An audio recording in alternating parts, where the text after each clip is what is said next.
A phone rings in Missoula, Montana. A mother sees her daughter's name on the screen. She picks up and hears crying. "Mom, I've been in an accident. I need money.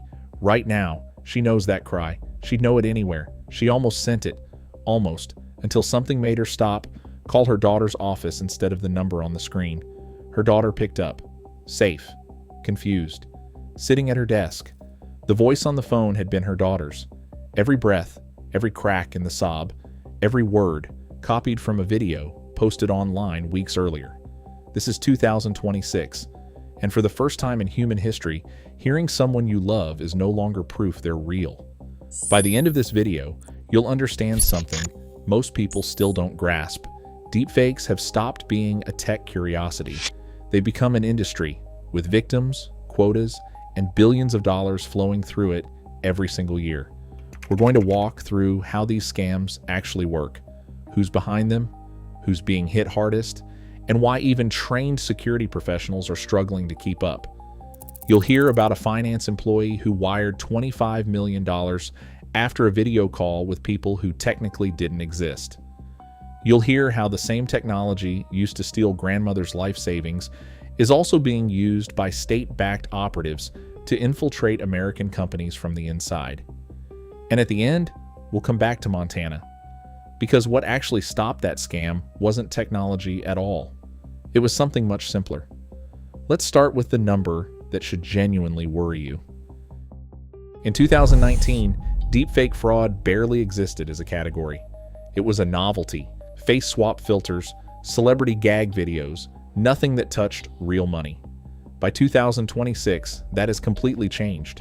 According to a Surfshark analysis tracking incidents from January 2019 through March 2026, deepfake-driven fraud has caused $2.19 billion in losses globally. Here's the part that matters. $1.65 billion of that, 3/4 of the entire total, happened in 2025 alone. And 2026 is already moving fast. The year has already logged $96 million in losses before spring even ended. This isn't gradual growth, this is a hockey stick. And the United States isn't watching from the sidelines. It's the main target. The US accounts for $712 million of global deepfake losses, more than any other country on Earth. Of that, 43% hit the corporate sector directly. Companies tricked into wiring money to people who were never actually in the room. According to fraud detection firm SumSub, deepfakes now make up 6.5% of all detected fraud attempts worldwide, a 2,137% increase since 2022.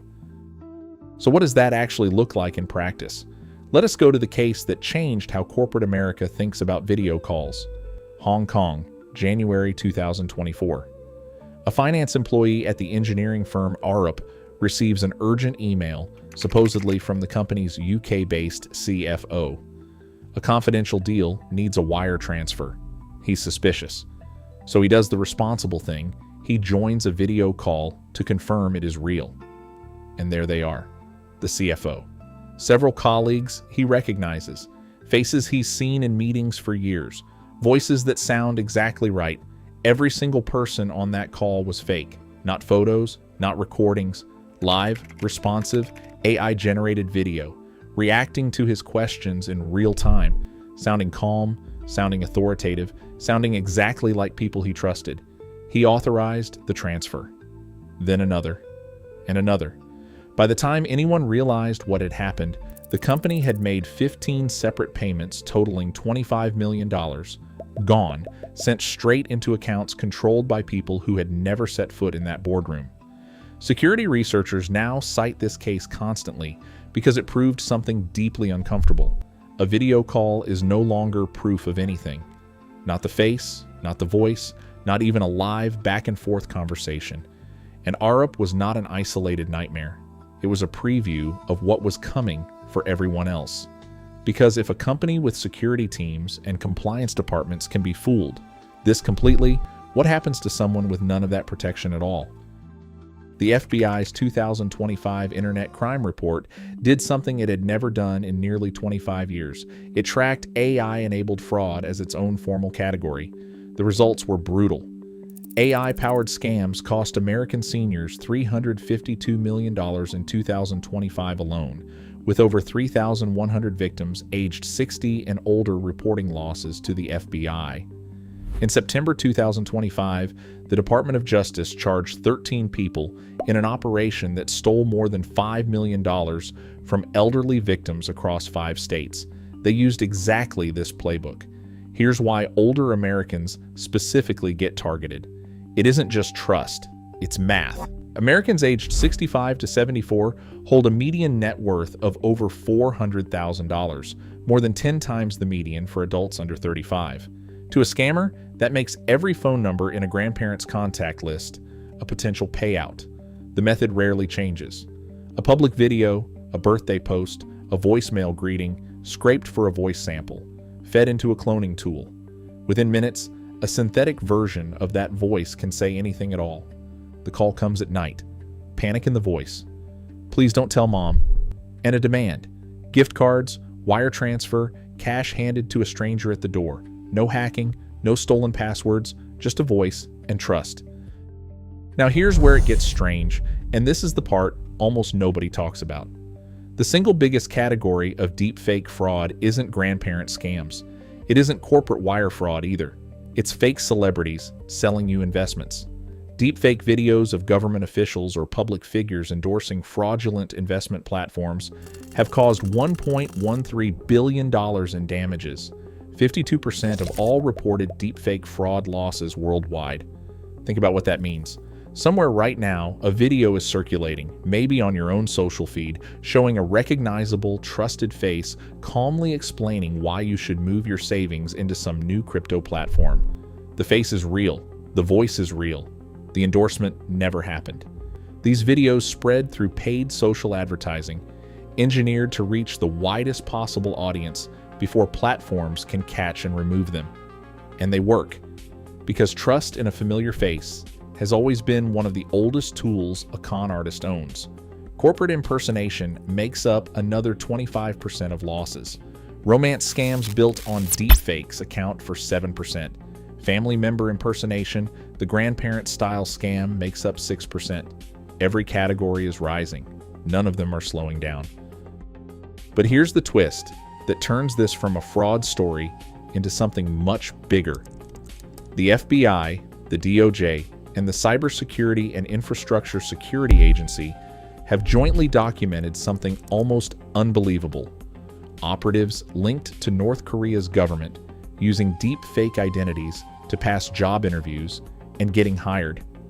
Documented at 136 or more U.S. companies, with these workers earning over $300,000 a year before quietly shifting into data theft and extortion. That means the person on the other end of a routine video interview might not be a scammer chasing a quick payout at all. It might be a foreign state building long-term access to a real American company, one convincing job interview at a time. Lawmakers scrambled to respond. 46 U.S. states have now passed deepfake-related legislation. In May 2025, the Take It Down Act became the first federal law in American history to criminalize the non-consensual creation of intimate deepfake images, giving platforms a hard deadline. Remove flagged content within 48 hours or face financial penalties from the FTC. The law exists. Enforcement is only just beginning. So what's actually being done, and does any of it work? Some companies now use liveness checks, asking a caller to turn their head sharply or answering a question only the real person could know. One Ferrari executive reportedly stopped a deepfake scam this exact way by asking the caller a personal question a cloned voice couldn't fake. Detection technology is racing to keep up too. The market for deepfake detection tools is projected to nearly triple by the end of 2026. But even the best lab systems, tested under perfect conditions, see accuracy drop by nearly half once they're used in the messy real world. Regulation is catching up as well. The European Union's AI Act will require clear labeling of AI-generated content starting in August 2026. In the US, states are moving faster than Congress, passing dozens of new deepfake laws since 2022. But here's the uncomfortable truth. Security experts keep repeating, technology alone won't solve this. Detection tools chase a target that keeps moving. Every new AI model makes yesterday's detector partially obsolete.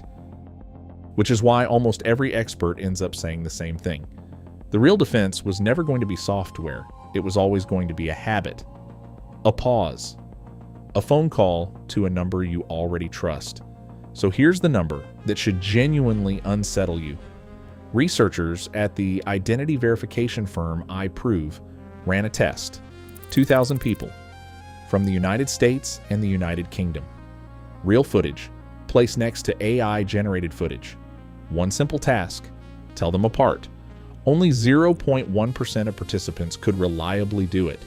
Not 10%, not 1%, 0.1%. That means, statistically, almost every person watching this right now, including you, would fail that test. Your eyes, your instincts, a lifetime of reading human faces and voices, none of it was built for this. It was never designed to detect something that didn't exist 10 years ago. This is the truth sitting underneath every statistic in this video. It's not that people are careless. It's that the tool being used against them has quietly crossed a line human perception simply cannot follow anymore. The technology didn't get smarter than the scammers. It got smarter than us. So what actually works, if our own eyes and ears can't be trusted? Not better eyesight. A code word, a phrase only your family knows. One a cloned voice could never guess no matter how perfect it sounds. And a simple rule, if someone calls in panic asking for money, hang up and call them back on a number you already had, never the one that just called you. Remember that mother in Montana? She didn't stop the scam with technology. She didn't analyze the voice for flaws because there weren't any. She stopped it with one habit, calling a number she already trusted instead of trusting the voice in her ear. That's the whole defense, not smarter eyes, just one slower moment before you act. For all of human history, hearing someone's voice was proof enough. That's no longer true, and admitting it isn't paranoia. It's just catching up to 2026. If this pulled you in, there's another story waiting that goes even deeper into how AI is quietly rewriting trust itself.